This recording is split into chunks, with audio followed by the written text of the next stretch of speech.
Yeah, let's talk about complacentitis. It's a disease which a lot of people get. Complacentitis. It comes when you are dealing with a customer. See if I can spell that for you on the flip chart. It's being complacent. That's the thing. Complacent. It's easy to spell, isn't it? Complacentitis, as I call it, because it's a disease. It's where you've done a great job for a customer, you've really looked after them, and you just kind of relax a bit. You get complacent with them, you don't give them the service. It happens a lot. Now, last year I had to get some cleaners in. I live here. Last year I lived here on my own, and I was really busy jumping around abroad, and I thought, well, I need a cleaner to help me out here. And this lovely lady came in and she started to clean the house. And after a couple of weeks, a month or so, it started to deteriorate a little bit. A friend of mine came round, did the old skirting board thing, or the picture rail thing with a finger, the mother-in-law thing. And it did. I sensed it. So every day I send her a text saying, don't forget to do this, don't forget to do that. And I got a bit annoyed about it in the end. And that's the point, you see, because cleaners do that sometimes. Some don't, of course they don't, crikey. But it's called complacentitis. Standards drop.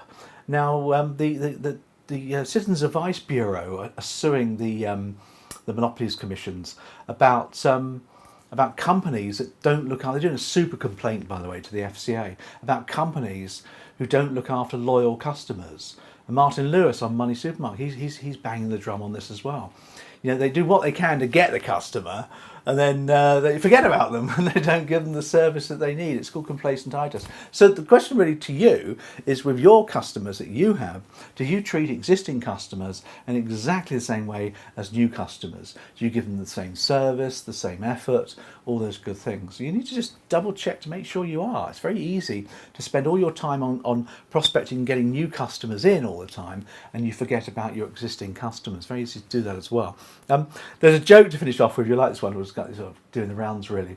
You've got St. Peter, who went to heaven and hell, and he had a little debate as to which one he wanted to go to, and he was persuaded by the devil, a very compelling devil, to go to hell. It sounded palatial and welcoming and lovely.